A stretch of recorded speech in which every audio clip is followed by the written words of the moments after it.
Kumusta kayong lahat? Ako si Aina at nakakagalak na kayo ay naririto. Kamakailan, nagbasa ako ng isang sanaysay tungkol sa mga karanasan ng isang maedad ng sister. Siya ay higit sa 70 taong gulang at noong 2022, siya ay na-infect ng COVID-19. Labis siyang nag-alala na baka mamatay siya dahil dito at mawala ang kanyang pagkakataong maligtas at namuhay siya sa gitna ng mga negatibong emosyon. Anong uri ng problema ang palaging pag-aalala at pagkabalisa? Anong mga tiwaling disposisyon ang nakatago sa likod ng kanyang mga pag-aalala at pagkabalisa? At paano niya hinanap ang katotohanan para malutas ang mga ito? Ngayon, nais kong magbahagi ng isang sanaysay na pinamagatang ibinunyag ako ng pagkakaroon ng COVID. Nitong mga nakaraang taon, habang kumakalat ang pandemya ng coronavirus sa buong mundo, parami ng parami ang nahawahan ng virus at marami sa kanila ang namatay dahil dito. Naisip ko, susundan ng malaking kalamidad ang pagtatapos ng gawain ng Diyos. At lahat ng gumagawa ng masama at lumalaban sa Diyos ay lulubog sa kapahamakan at malilipol. Tanging ang mga tumatanggap ng paghatol at pagkastigo ng mga salita ng Diyos at nadadalisay ang makatatanggap ng proteksyon ng Diyos at makapapasok sa kaharian ng Diyos. Kailangan kong pag-ibayuhin ang aking pagpapalaganap ng Ebanghelyo at pagganap ng aking tungkulin at maghanda ng higit pang mabubuting gawa. Saka lang ako magkakaroon ng magandang kalalabasan at destinasyon. Naisip ko rin, pagkatapos kong tanggapin ang gawain ng Diyos sa mga huling araw, tumigil ako sa pagtatrabaho para ipalaganap ang Ebanghelyo. Ilang beses na akong inaresto at hindi ko pinagkanulo kailanman ang mga kapatid o ang iglesia. Pagkatapos, ipinagpatuloy ko ang pagpapalaganap ng Ebanghelyo tulad ng ginagawa ko dati. At medyo marami na akong nakamit na tao sa loob ng mga taong ito. Kahit na ako ay 70 taong gulang na, ako pa rin ang namamahala sa gawain ng Ebanghelyo ng ilang iglesia at hindi naman masama ang naging resulta ng mga ito. Nagtitiwala ako na hanggat nagsusumikap akong gawin ng maayos ang aking tungkulin, tiyak na ililigtas ako ng Diyos sa hinaharap. Sa pag-iisip nito, nagalak ako sa aking puso at lubos akong naging aktibo sa aking tungkulin. Isang araw, noong Desyembre ng 2022, pagkagising ko sa umaga, medyo may sinat ako at may makating lalamunan at ubo. Nakisalamuha ako kamakailan sa isang taong may COVID. Kaya naghinala ako na nahawa na rin ako. Gayunpaman, hindi pa gaanong malubha ang aking mga sintomas noong panahong iyon at natitiis ko pa ang mga ito. Kaya hindi ko ito masyadong seneryoso. Pagkatapos magpahinga sa bahay ng ilang araw, medyo bumuti na ang pakiramdam ko. Sa oras na iyon, lubos akong masaya. Inisip ko na dahil nananalig ako sa Diyos at palagi kong ginagawa ang aking tungkulin sa iglesia sa loob ng mga taong ito, pinahintulutan ako ng Diyos na gumaling kaagad. Kaya mas lalong nararapat na magpalaganap ako ng Ebanghelyo at maghanda ng higit pang mabubuting gawa. Pero sa hindi inaasahan, mas lumala ang sakit ko ng maglaon. Isang araw, nakauwi na ako pagkatapos kong ipalaganap ang Ebanghelyo nang biglang nanghina ang buong katawan ko at mataas ang lagnat ko at nahihilo ako. Kinabukasan, mataas pa rin ang lagnat ko at hindi ito bumababa. Sa oras na iyon, medyo nataranta ako at naisip ko na Noong nagkasakit ako, hindi ako nagreklamo at patuloy kong ginawa ang aking tungkulin gaya ng dati. Dapat ay natanggap ko ang proteksyon ng Diyos. Kaya bakit biglang lumala ang pakiramdam ko?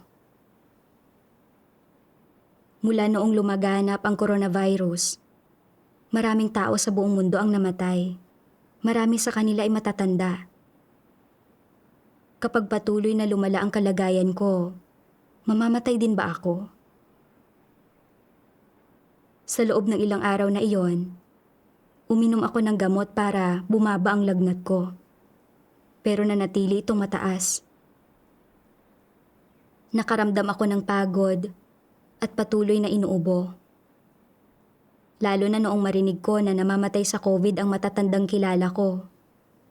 Medyo natakot at nabalisa ako. Iniisip ko,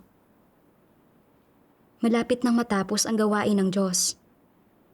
Kung mamamatay ako ngayon, maliligtas pa rin ba ako?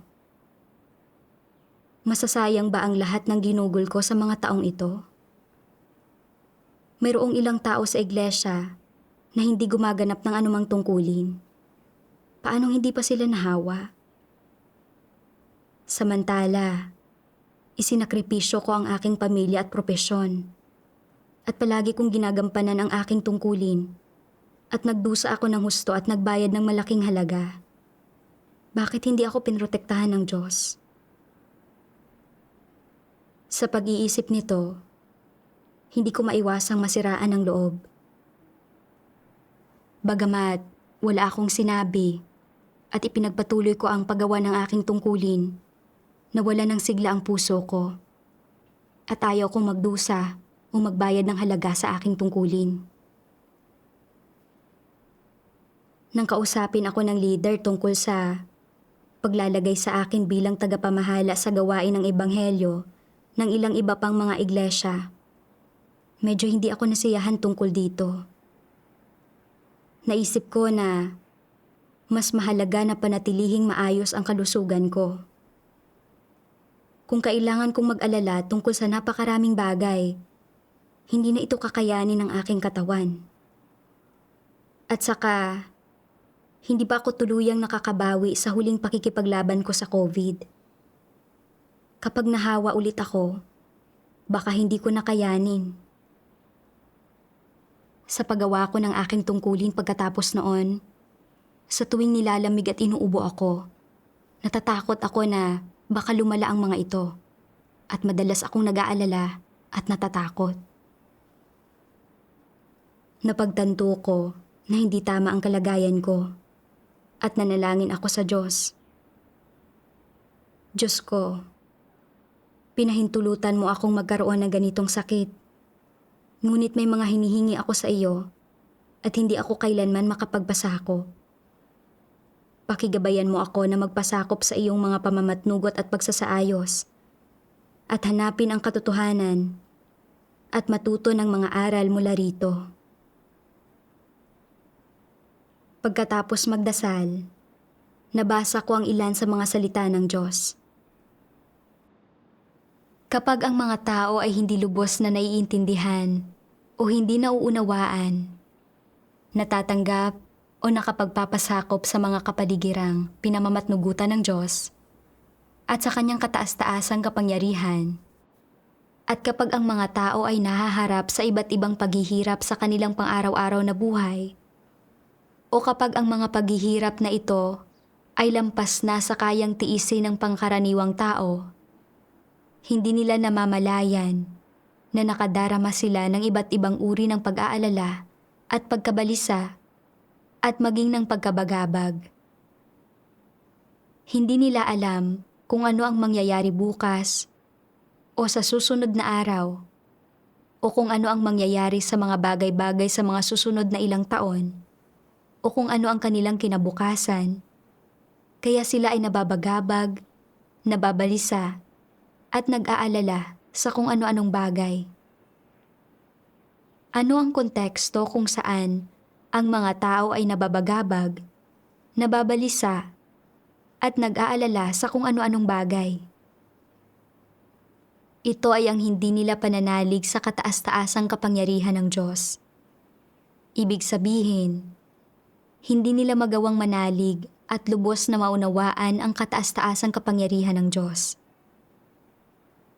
Kahit pa makita ito ng sarili nilang mga mata, hindi pa rin nila ito mauunawaan o paniniwalaan. Hindi sila naniniwala na hawak ng Diyos ang kataas-taasang kapangyarihan sa kanilang kapalaran. Hindi sila naniniwala na ang kanilang buhay ay nasa mga kamay ng Diyos. Kaya umuusbong sa kanilang puso ang kawalan ng tiwala sa kataas-taasang kapangyarihan at mga pagsasaayos ng Diyos. At pagkatapos, ay lumilitaw ang paninisi at hindi nila magawang makapagpasakop. Ang mga may karamdaman ay madalas na iniisip na, determinado akong gampanan ng mabuti ang tungkulin ko. Ngunit may ganito akong karamdaman. Hinihiling ko sa Diyos na ilayo ako sa kapahamakan at hindi ko kailangang matakot dahil nariyan ang proteksyon ng Diyos. Ngunit kung mapagod ako habang ginagampanan ko ang mga tungkulin ko, lalala ba ang aking kalagayan? Ano ang gagawin ko kung talagang lumala ang kalagayan ko? Kung kailangan kong maospital upang sumailalim sa operasyon, wala akong perang pambayad para dito. Kaya, kung hindi ko uutangin ang pera para sa paggagamot, lalo bang lalala ang kalagayan ko? At kung lumala nga talaga ito, mamamatay ba ako? Maituturing bang normal na pagkamatay ang gayong kamatayan? Kung mamamatay nga talaga ako, maaalala ba ng Diyos ang mga tungkulin na ginampanan ko? Maituturing kayang gumawa ako ng mabubuting gawa? Makakamtan ko ba ang kaligtasan? Tuwing iniisip nila ang mga bagay na ito, nararamdaman nila ang pag-usbong ng matinding pagkabalisa sa kanilang puso.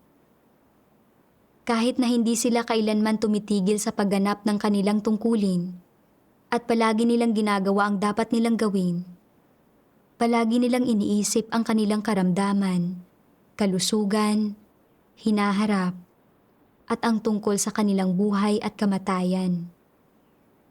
Sa huli, ang nagiging konklusyon nila ay nangangarap silang, pagagalingin ako ng Diyos, papanatilihin akong ligtas ng Diyos.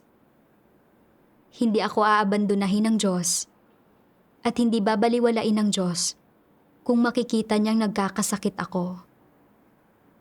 Walang anumang basihan na mag-isip ng ganito at masasabi pa ngang isang uri ito ng kuro-kuro. Kailanman ay hindi malulutas ng mga tao ang kanilang praktikal na mga paghihirap gamit ang ganitong mga kuro-kuro at imahinasyon. At sa kaibuturan ng kanilang puso, bahagya silang nababagabag, nababalisa, at nag-aalala tungkol sa kanilang kalusugan at mga karamdaman. Hindi nila alam kung sino ang magiging responsable para sa mga bagay na ito o kung mayroon man lang bang magiging responsable para sa mga ito. Isiniwalat ng Diyos na hindi tunay na nauunawaan ng mga tao ang pagkamakapangyarihan sa lahat at kataas-taasang kapangyarihan ng Diyos at palagi silang natatakot sa kamatayan. Dahil dito, nabubuhay sila sa mga negatibong emosyon ng pagkabahala at pag-aalala. Ang kalagayan ko ay ang mismong isiniwalat ng Diyos. Pagkatapos magkaroon ng COVID, mabilis akong gumaling noong una. Kaya masaya ako at nagpasalamat sa Diyos sa kanyang pangangalaga at proteksyon. Nang maglaon, noong naging malubha ang aking kalagayan at nagkaroon ako ng mataas na lagnat, natakot ako, nag-aalala, na dahil matanda na ako, maaari akong mamatay sa virus na ito kapag lumala ang aking sakit. Nabuhay ako sa pagkasira ng loob. Walang sigla kapag ginagawa ang aking tungkulin. Sa partikular, noong nais ng leader na gawin akong tagapamahala ng gawain ng ebanghelyo ng ilang iba pang mga iglesia Natakot ako na kung ang aking tungkulin ay masyadong mabigat, lalala ang aking kalagayan at mamamatay ako sa COVID. At kaya, hindi ako naglakas loob na tanggapin ito. Madalas akong nabuhay sa kabalisahan at takot sa gitna ng sakit na ito. Niwala sa tamang pag-iisip upang gawin ang tungkulin na dapat kong gampanan. Ang Diyos ang lumikha na may hawak ng kataas-taasang kapangyarihan at kumukontrol sa lahat. Kung kailan ako magkakasakit, kung kailan ako gagaling, kung kailan magtatapos ang buhay ko. Ang lahat ng ito ay nasa mga kamay ng Diyos at dapat akong magpasakop sa kanyang mga pamamatnugot at pagsasaayos. Gayunpaman, hindi ako sumampalataya sa kataas-taasang kapangyarihan ng Diyos o naniwala na siya ang kumukontrol sa lahat. At palagi akong nabubuhay sa pag-aalala at takot. Napakahangal ko.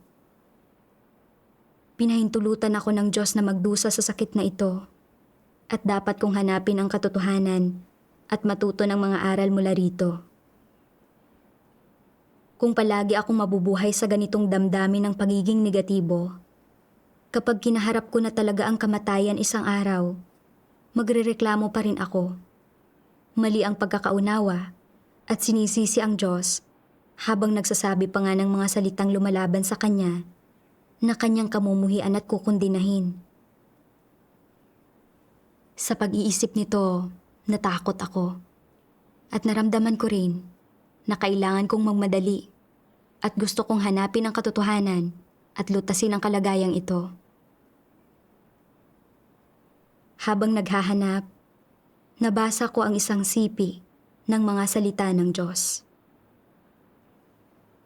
Sa anong batayan ka na isang nilikhang nilalang may mga kahingian sa Diyos? Ang mga tao ay hindi kwalipikado na magkaroon ng mga kahingian sa Diyos. Wala nang mas hindi makatwiran pa kaysa sa paggawa ng mga kahingian sa Diyos. Gagawin niya ang dapat niyang gawin at matuwid ang kanyang disposisyon.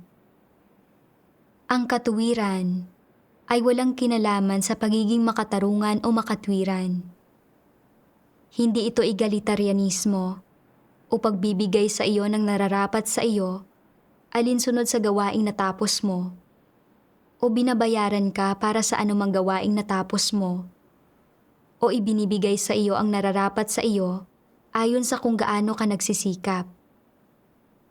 Hindi ito pagiging matuwid, pagiging patas at makatwiran lamang ito.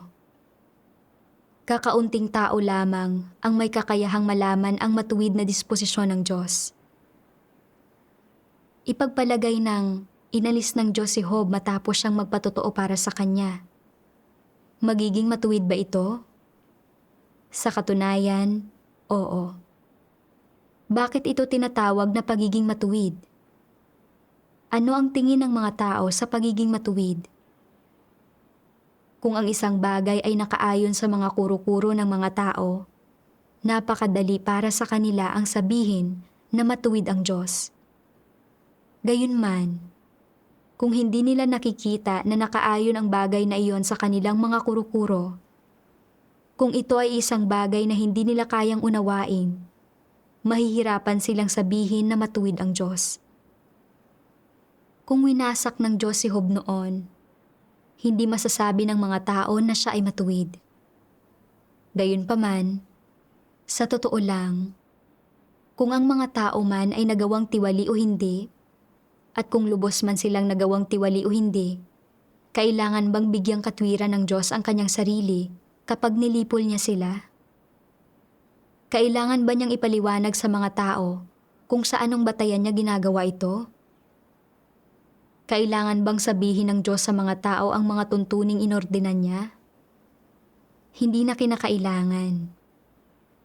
Sa paningin ng Diyos, ang isang taong tiwali at malamang na lumaban sa Diyos ay walang anumang silbi. Paano man siya pakikitunguhan ng Diyos ay magiging angkop at ang lahat ay pagsasaayos ng Diyos. Kung hindi ka naging kalugod-lugod sa mga mata ng Diyos, at kung sabihin niya na wala ka ng silbi sa Kanya pagkatapos ng iyong patotoo, kaya winasak ka, ito rin ba ay pagiging matuwid niya? Oo. Lahat ng ginagawa ng Diyos ay matuwid. Bagamat maaaring hindi maarok ng mga tao ang katuwiran ng Diyos, hindi sila dapat manghusga ng basta-basta. Kung may ginagawa siya na mukhang hindi patas para sa mga tao, o kung mayroon silang anumang mga kuro-kuro tungkol doon, at nagiging daan iyon para sabihin nilang hindi siya matuwid, kung gayon ay masyado silang hindi makatwiran. Habang pinagninilayan ko ang mga salita ng Diyos, napagtanto ko na noon, hindi ko lubos na nauunawaan ang matuwid na disposisyon ng Diyos. Palagi kong iniisip na dahil ginugol ko ang aking sarili para sa Diyos sa paggawa ng aking tungkulin, dapat kong matanggap ang Kanyang pangangalaga at proteksyon, at hindi ako dapat na maharap sa sakit o kamatayan man. Inakala ko na ito ang pagiging matuwid ng Diyos. Sa ilalim ng impluwensya ng maling pananaw na ito, palagi kong inakala na dahil maraming taon na akong nananalig sa Diyos, nagdusa na ako ng husto at nagbayad ng malaking halaga at nagtiyaga pa sa aking tungkulin matapos magka-COVID, ay dapat akong ingatan ng Diyos o tulungan akong gumaling sa sakit sa lalong madaling panahon. Gayunpaman, nang hindi mangyari ang mga bagay tulad ng inaasahan ko, naging mali ang pagkakaunawa ko at nagreklamo ako tungkol sa Diyos. Walang sigla kapag ginagawa ang aking tungkulin. Lalo na nang makita kong may mga kapatid na walang tungkulin na hindi nagka-COVID. Habang ako naman ay palaging ginugol ng masigasig ang aking sarili at ginawa ang aking tungkulin pero nahawahan ako. Nadama ko na ito ay hindi patas at naisip ko na ang Diyos ay hindi matuwid. At hindi ko na iginugol ang aking sarili sa tungkulin ko at umayaw pa nga akong pangasiwaan ang gawain ng ilan pang mga iglesia. Noong una, naisip ko na pagkatapos kong manalig sa Diyos sa loob ng maraming taon at palaging magtiyaga sa aking tungkulin, nagkaroon na ako ng kaunting pagpapasakop sa Diyos. Ngunit nang minsan ay nakaharap ko ang kamatayan. Nabunyag ang aking pagiging mapaghimagsik at paglaban, at wala akong anumang pagpapasako. Nagtamasa ako ng labis na pagdidilig at pagtustos mula sa mga salita ng Diyos. Ang pagganap ng aking tungkulin at bahagyang paggugol ng aking sarili ay mga bagay na dapat kong gawin. Gayunpaman, umabot na ako sa puntong ginagamit ko na ang mga ito bilang puhunan sa pakikipagtawaran at pakikipagtransaksyon sa Diyos. At nagreklamo ako tungkol sa Kanya nang hindi matugunan ang aking mga ninanasa. Tunay akong hindi makatwiran. Ang Diyos ang lumikha. Ano man ang ginagawa ng Diyos, at paano man niya pinapakitunguhan ang mga tao, ang lahat ng iyon ay matuwid, at ang lahat ng iyon ay nagtataglay ng Kanyang layunin. Hindi ko dapat husgahan ang mga bagay na ginagawa ng Diyos batay sa aking mga kuro-kuro at imahinasyon. Naisip ko ang isang sipi ng mga salita ng Diyos.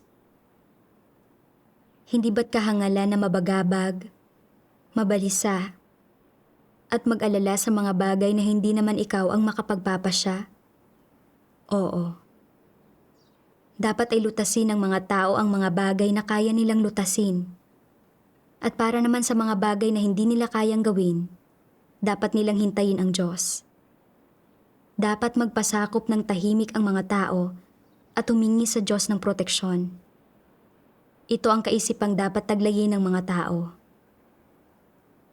Kapag talagang dumating na ang sakit at malapit na ang kamatayan, ang mga tao ay dapat magpasakop at hindi magreklamo o magrebelde laban sa Diyos o magsabi ng mga bagay na lumalapastangan sa Diyos o ng mga bagay na umaatake sa Kanya. Sa halip, ang mga tao ay dapat na tumindig bilang mga nilikha at danasin at pahalagahan ang lahat ng nagmumula sa Diyos. Hindi nila dapat subukan na pumili ng mga bagay para sa kanilang sarili. Sa pagmumuni-muni sa mga salita ng Diyos, mas lalo kong sinisi ang aking sarili at lalo akong napahiya. Napakalayo ko sa pagtupad sa mga hinihingi ng Diyos. Ang aking kalusugan, ang aking kamatayan, at ang lahat ng iba pa sa akin ay ayon sa pamamatnugot ng Diyos. Kung mamamatay ako sa COVID, ito ay isang bagay na pinahintulutan ng Diyos at mabuhay man ako o mamatay, dapat akong magpasakop sa Kanyang kataas-taasang kapangyarihan at mga pagsasaayos. Dapat man lang ay may ganito kalaking katwiran ang isang nilikha. Kaya lumuhod ako at nanalangin sa Diyos. Diyos ko, napaka mapaghimagsik ko. Gumaling man o hindi ang aking sakit, handa akong magpasakop sa iyong mga pagsasaayos. Hindi na ako magrereklamo tungkol sa iyo, at hindi na ako gagawa ng hindi makatwirang mga kahilingan sa iyo. Kalaunan, nagnilay ako sa aking sarili at naisip ko, kapag hindi ako nahaharap sa sakit o sakuna, kaya kong maging aktibo sa aking tungkulin at madalas ako magbahagi sa mga kapatid na anuman ang mangyari sa atin, dapat tayo ay palaging magpasakop sa mga pamamatnugot at pagsasaayos ng Diyos. Kaya bakit naging mali ang pagkakaunawa ko sa Diyos at nagreklamo ako tungkol sa Kanya nang lumala ang aking sakit at nawalan pa nga ako ng sigla na gawin ang tungkulin ko? Bakit ako nagpakita ng pagiging mapaghimagsik at paglaban na ito? Habang naghahanap, nabasa ko ang ilan sa mga salita ng Diyos. Bago magpasyang gawin ang kanilang tungkulin, sa kaibuturan ng kanilang puso, punong-puno ang mga antikristo ng mga ekspektasyon tungkol sa kanilang kinabukasan. Nagtatamo ng mga pagpapala, magandang hantungan, at maging ng isang korona. At malaki ang kanilang kumpiyansa na matatamo nila ang mga bagay na ito. Pumapasok sila sa sambahayan ng Diyos para gawin ang kanilang tungkulin nang may gayong mga layunin at hangarin. Kaya, nakapaloob ba sa paggampan nila ng tungkulin ang sinseridad, tunay na pananalig at katapatan na hinihingi ng Diyos? Sa puntong ito, hindi pa makikita ng isang tao ang kanyang tunay na katapatan, pananalig o sinseridad dahil nagkikimkim ang lahat ng isang ganap na transaksyonal na pag-iisip bago nila gawin ang kanilang mga tungkulin. Lahat ay nagdedesisyon na gawin ang kanilang tungkulin batay sa kanilang mga hilig at batay rin sa paunang kondisyon ng kanilang nag-uumapaw na mga ambisyon at pagnanais. Ano ang layunin ng mga antikristo sa paggawa sa kanilang tungkulin? Ito ay upang makipagkasundo, para makipagpalitan. Masasabi na ito ang mga kondisyon na itinatakda nila para sa paggawa ng tungkulin. Kung gagawin ko ang aking tungkulin, dapat akong magtamo ng mga pagpapala at magkaroon ng magandang hantungan.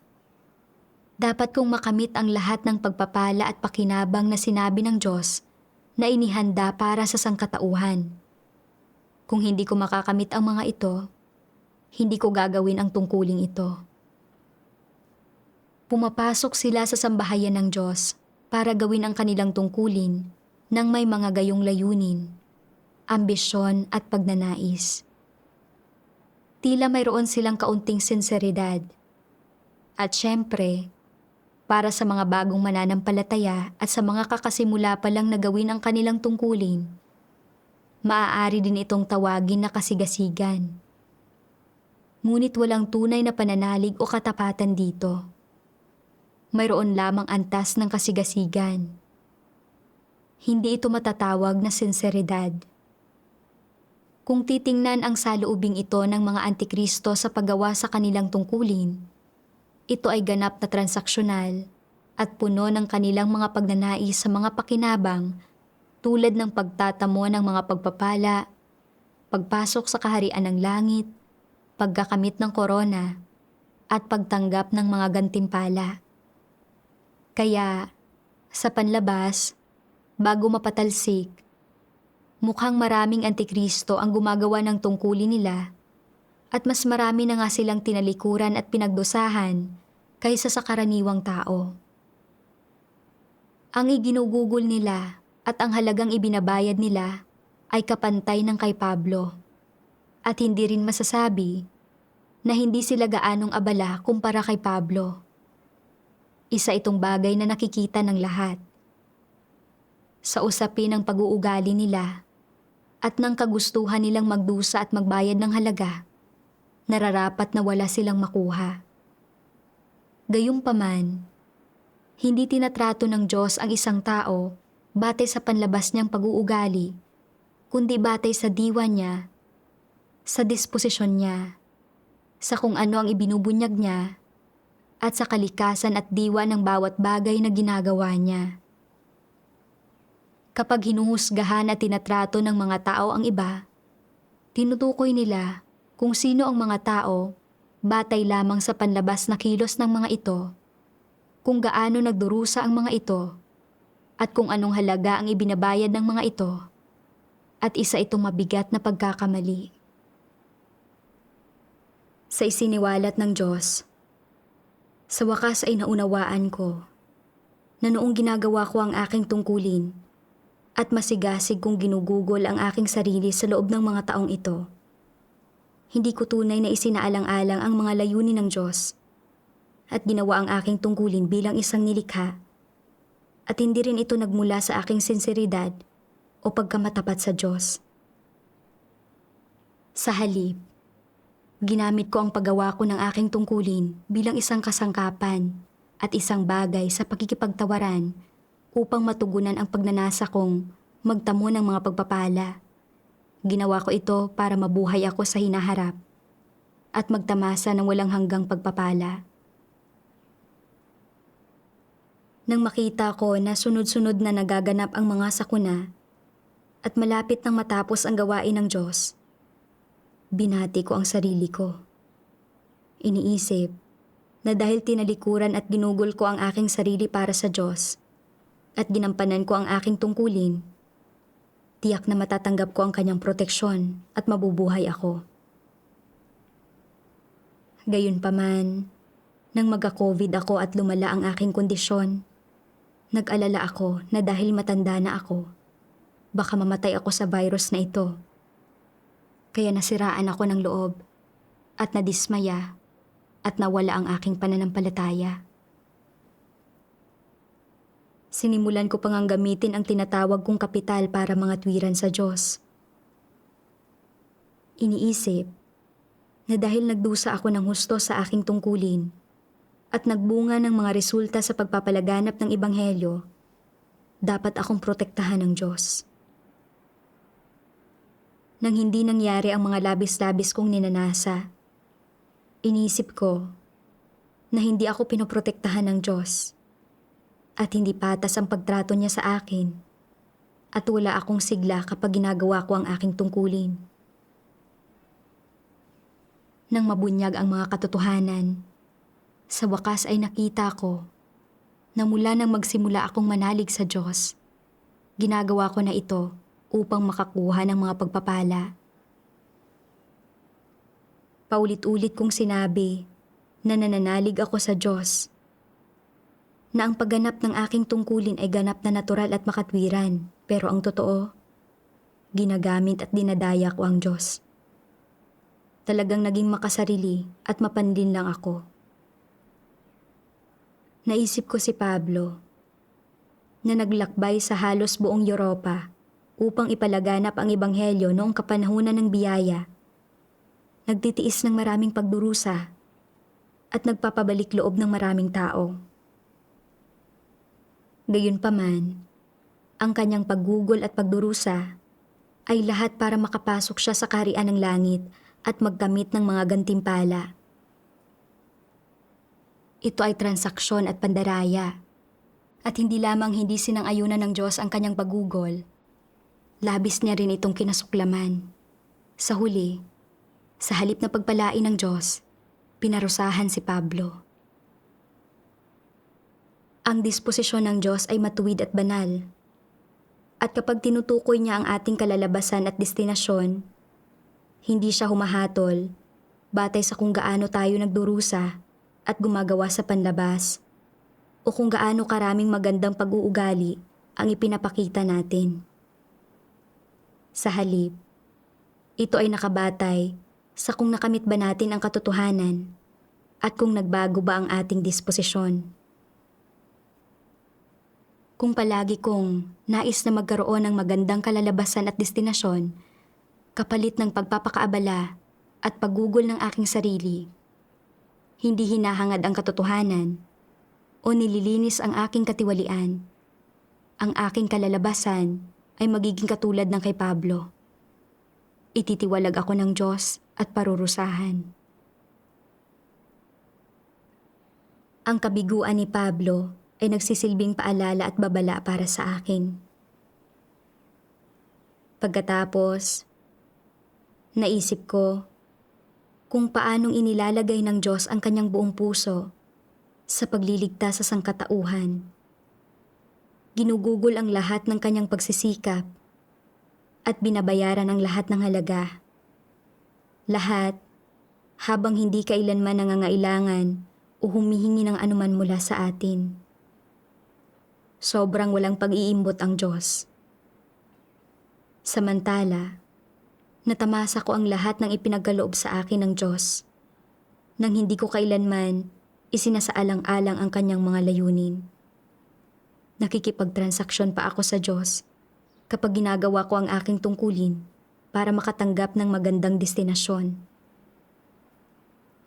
Tunay na makasarili at kasuklam-suklam ako.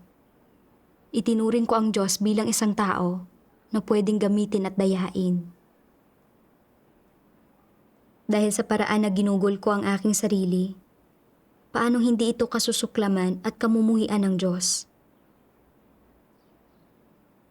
Sa pag-unawa rito, nakaramdam ako ng paninisi sa sarili at pagkakautang sa Diyos. At nanalangin ako sa Diyos sa aking puso. Sinasabi na hindi ko na gustong makipagtransaksyon sa Kanya para makakuha ng mga pagpapala. At sa halip, ay gusto kong hangarin sa tamang paraan ang katotohanan. Gawin ang aking tungkulin bilang isang nilikha at bigyang kasiyahan siya. Kalaunan, nabasa ko ang isa pang sipi ng mga salita ng Diyos na talagang nagpaantig ng damdamin ko. Sabi ng makapangyarihang Diyos, anuman ang tungkuling ginagampanan ng isang tao, ito ang pinakanararapat na bagay na magagawa nila, ang pinakamaganda at pinakamakatarungang bagay sa gitna ng sangkatauhan. Bilang mga nilikha, dapat gampanan ng mga tao ang tungkulin nila at saka lamang sila makatatanggap ng pagsang-ayon ng lumikha. Namumuhay ang mga nilalang sa ilalim ng kapangyarihan ng lumikha at tinatanggap nila ang lahat ng ibinibigay ng Diyos at lahat ng nagmumula sa Diyos. Kaya dapat nilang tuparin ang kanilang mga responsibilidad at obligasyon. Ito ay ganap na natural at may katwiran at inorden ng Diyos. Mula rito ay makikita na ang paggampan ng mga tao sa tungkulin ng isang nilikha ay mas makatarungan, maganda, at marangal kaysa sa anumang iba pang bagay na nagawa habang namumuhay sa lupa. Wala sa sangkatauhan ang mas makabuluhan o karapat-dapat, at walang nagdudulot ng mas malaking kabuluhan at halaga sa buhay ng isang nilikhang tao kaysa sa paggampan sa tungkulin ng isang nilikha. Sa lupa, tanging ang grupo ng mga taong tunay at taos-pusong gumaganap ng tungkulin ng isang nilikha ang siyang mga nagpapasakop sa lumikha. Hindi sumusunod sa mga makamundong kalakaran ang grupong ito. Nagpapasakop sila sa pamumuno at pagpatnubay ng Diyos. Nakikinig lamang sa mga salita ng lumikha. Tumatanggap sa mga katotohanang ipinapahayag ng lumikha at namumuhay ayon sa mga salita ng lumikha. Ito ang pinakatunay, pinakamatunog na patotoo. At ito ang pinakamagandang patotoo ng pananalig sa Diyos. Ang matupad ng isang nilikha ang tungkulin ng isang nilikha. Ang mabigyang kasiyahan ang lumikha ay ang pinakamagandang bagay sa gitna ng sangkatauhan. At isa itong bagay na dapat ipalaganap bilang isang kwento na pupurihin ng lahat ng tao.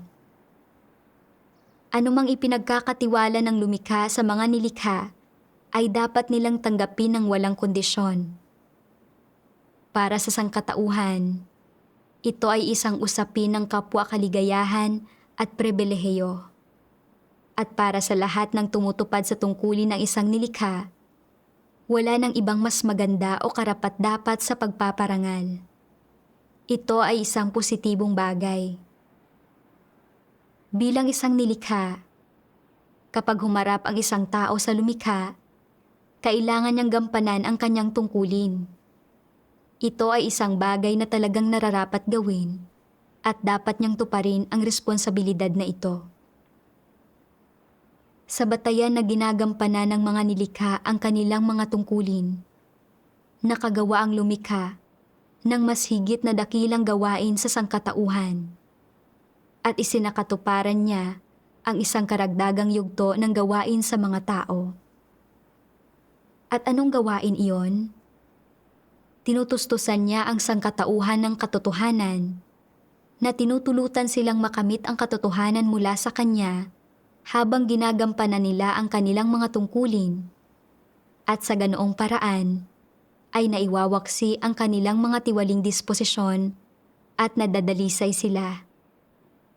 Kaya, natutugunan nila ang mga layunin ng Diyos at tumatahak na sila sa tamang landas sa buhay at sa huli, nagagawa nilang matakot sa Diyos at umiwas sa kasamaan, magtamo ng ganap na kaligtasan, at hindi na mapasailalim sa mga pagpapahirap ni Satanas.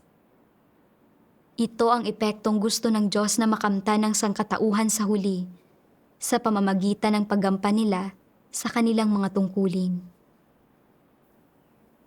Matapos basahin ang mga salita ng Diyos, naunawaan ko na ang pagganap ng mga nilikha sa kanilang mga tungkulin sa harap ng lumikha ang pinakamakabuluhan at pinakamagandang bagay na mangyayari.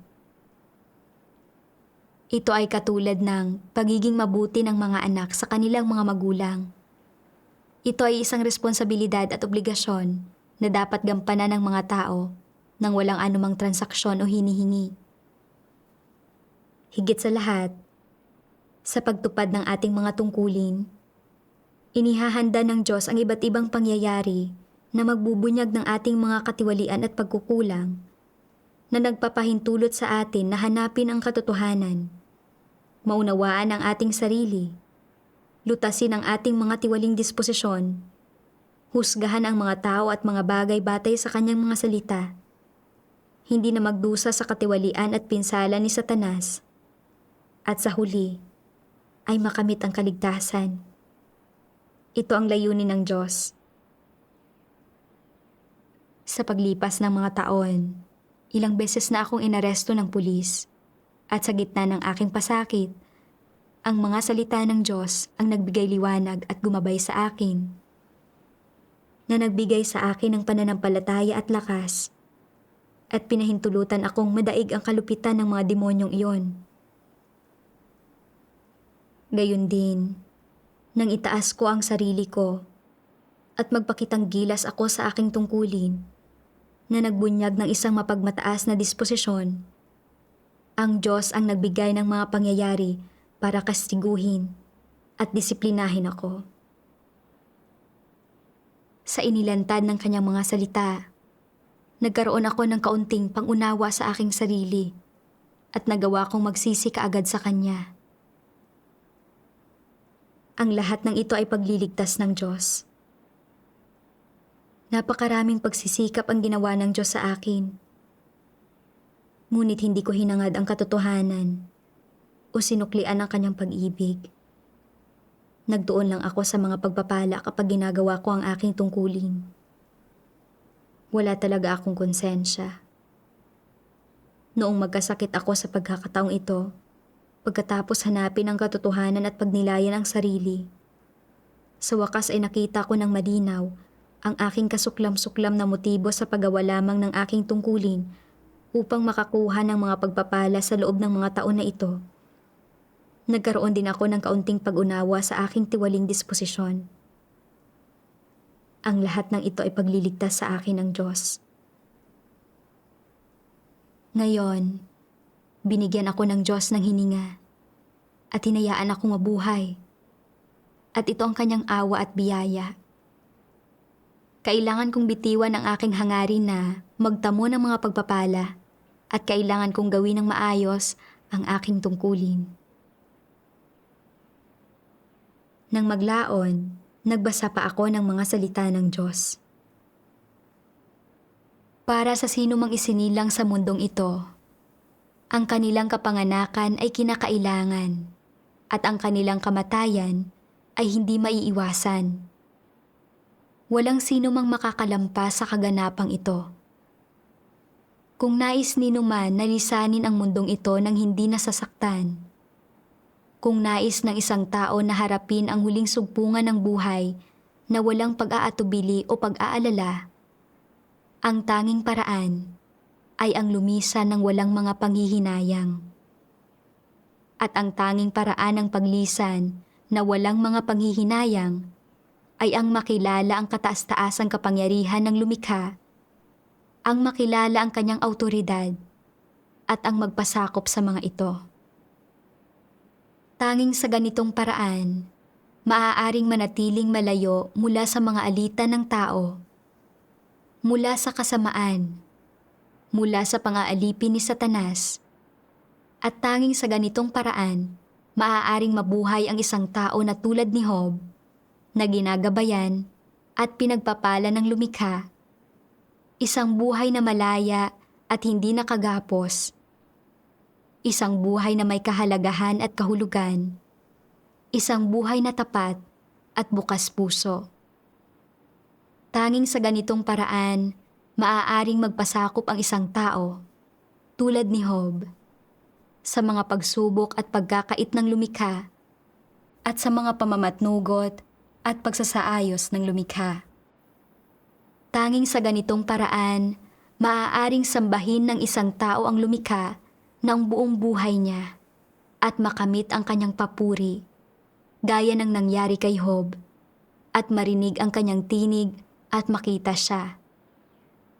Tanging sa ganitong paraan, maaaring mabuhay at mamatay ang isang tao ng maligaya, tulad ni Job, na walang sakit, walang inaalala, walang mga panghihinayang. Tanging sa ganitong paraan, maaaring mabuhay sa liwanag, tulad ni Job, at daanan ang bawat sugpungan ng buhay sa liwanag. Maayos na kinukumpleto ang sariling paglalakbay sa liwanag, at matagumpay na tinatapos ang sariling misyon, upang maranasan, matutuhan, at malaman ang kataas-taasang kapangyarihan ng lumikha bilang isang nilalang, at mamatay sa liwanag, at magpakailanman ay tumindig sa tabi ng lumikha bilang isang taong nilalang na pinupuri niya. Matapos basahin ang mga salita ng Diyos, mas nagliwanag ang aking puso. Dati, lagi kong iniisip na dahil matanda na ako at ang aking sakit ay mas lumalala ng lumalala, nanganganib akong mamatay anumang oras.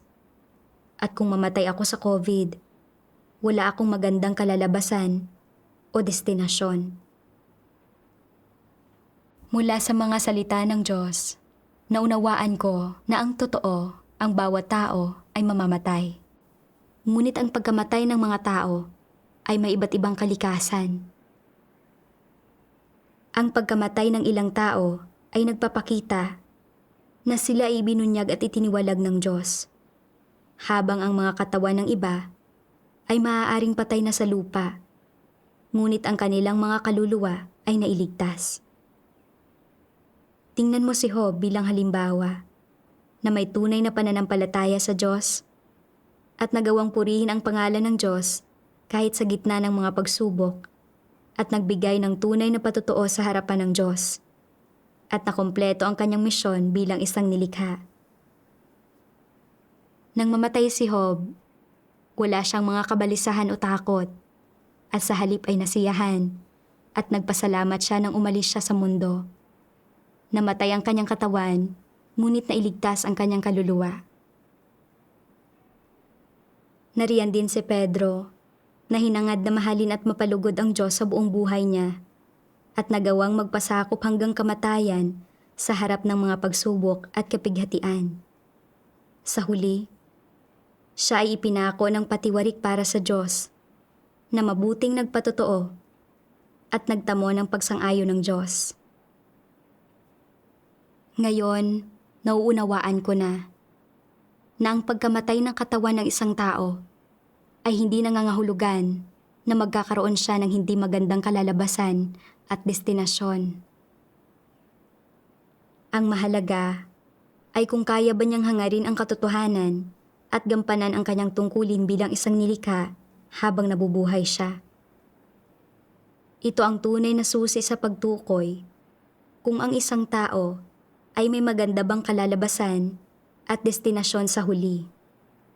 Ang dapat kong gawin ay tumayong matatag sa aking posisyon bilang isang nilikha at magpasakop sa kataas-taasang kapangyarihan at mga pagsasaayos ng Diyos. Habang ako ay nabubuhay, kailangan kong umasa sa Diyos at gawin ang aking tungkulin ng maayos. Hangarin ang katotohanan at gawin ang mga bagay ayon sa mga prinsipyo sa kabuuan ng aking tungkulin. At sa gayon, ay gawin ang aking tungkulin ng maayos at aluin ang puso ng Diyos. Sa pagkaunawa ko rito, naging mas kalmado ang pakiramdam ko at hindi na ako napipigilan ng aking karamdaman. Ang hindi ko inaasahan ay pagkaraan ng ilang araw, bumuti ang aking kalagayan. Itong karanasan sa pagkakaroon ng COVID ay tumulong sa akin na makita na mayroon akong mga maling pananaw sa aking pananalig, na ginagawa ko ang lahat para magkaroon ng mga pagpapala at makipagtransaksyon sa Diyos. Na nagawa kong bitiwan ang ilan sa aking pagnanais na makakuha ng mga pagpapala at ituwid ang aking mga motibo sa paggawa ng aking tungkulin, ay lahat paraan ng Diyos para iligtas ako. Dito ko natatapusin ang pagbabasa ng sanaysay na ito. Marahil ay nagkaroon kayo ng ilang kaunawaan o nagtamo ng anuman mula rito. Huwag mag-atubiling mag-iwan ng komento sa ibaba. Salamat sa lahat sa panonood at magkita tayong muli sa susunod.